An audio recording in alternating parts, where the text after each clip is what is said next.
They were a couple who terrified all of China. Their crimes were brutal, calculated, and intimate. They used love as a mask, but behind it was murder. This is the story of Fa Ziying and Lao Rongzhi. Jiangxi Province, 1993. A wedding brought them together. Fa, a dangerous man with a criminal past, and Lao, a quiet elementary school teacher.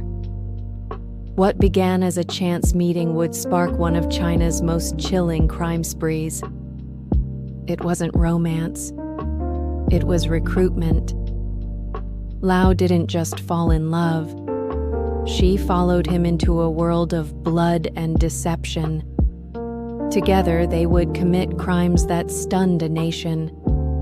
Fa Ziying had already served time for violent offenses. He was controlling, charismatic, and deeply manipulative. Lao, once respected by her students, was slowly drawn away from her normal life. She resigned from her job and vanished with Fa. Their journey was nomadic. They moved city to city, changing names, hiding in the open. But their crimes followed a pattern: target, lure, kill, and take. Each act darker than the last. Their first murder happened in 1996. Lao posed as a sex worker and lured Mr. Xiong into a trap.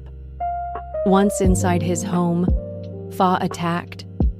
Then they turned on his wife and their 3-year-old daughter. The brutality was staggering. The couple didn't flee immediately. They stayed, searching for valuables, ransacking the house while 3 bodies lay still. Then they disappeared into the night. A year later, in Wenzhou, they struck again. Lao took a job at a karaoke lounge, blending in with the nightlife. She approached 2 women, Liang and Liu. Days later, both were found dead. By now, the method was chillingly clear. Lao identified targets. Fa carried out the violence. She smiled. He stabbed. She watched. He killed. In 1998, they tried something new. They kidnapped a garage owner and held him hostage in a rented apartment. His wife was extorted for ransom, but unlike before, they spared the couple. Why? No one knows. In 1999, the violence escalated. In Hefei, another couple was found murdered. But this time, Fa got sloppy. On July 23rd, during a ransom pickup, police arrested him on the spot. At the station, Fa was defiant. He pulled a knife during questioning, injuring an officer. He tried to take his own life, but survived. Months later, he was sentenced to death and executed. Lao didn't stay. She vanished before police could catch her. She would remain missing for 20 years. Under new names, she became invisible. She worked at shopping malls, taught piano, even made friends. But she never stayed long. She moved often, always alone. No one suspected the kind woman behind the counter had 7 bodies in her past. Then, in 2019, a facial recognition scan changed everything. At a department store in Xiamen, a camera flagged her identity. Lao Rongzhi was finally arrested. Her 2-decade run was over. The media exploded. Headlines called her the killer teacher, China's Bonnie. But in court, Lao told a different story. She claimed she was a victim, not a monster. She said Fa beat her, raped her, and forced her to help. Her life, she claimed, had been one long prison. She wasn't a killer, just too scared to say no. But the evidence said otherwise. She picked the victims. She made the calls. Survivors from the Changzhou kidnapping testified that she was calm, in control, even cold. In 2021, the court sentenced her to death. A year later, that decision was upheld.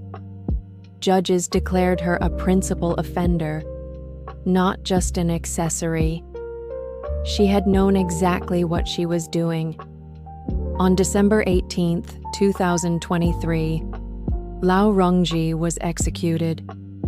20 years after her last murder, 30 years after that fateful wedding, her story ended behind prison walls. But her legacy still divides the public. Some believe she was brainwashed. Others say she played the long game, hiding behind femininity, waiting to strike. The truth may lie somewhere in between. What makes this case unforgettable isn't just the crimes, it's the relationship.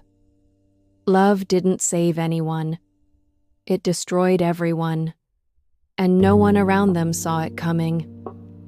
7 victims, 5 cities, 1 couple. This wasn't a spree. It was a system. To this day, people still ask, was Lao Rongzhi a victim or a killer? Could she have left? Did she want to stop? No one really knows. But what's clear is this: she wasn't just present.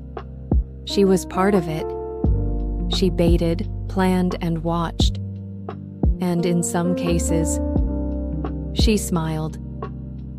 The Changzhou couple lived. They saw both of them up close. Their testimony changed everything. They said Lao looked like she had done this before. Even Fa, before his death, reportedly said, "She's smarter than me." Don't be fooled. Was it all manipulation or survival? The courts chose their answer. So did history. And now there are only graves. No memorials, no closure, just scars. It all began with one meeting.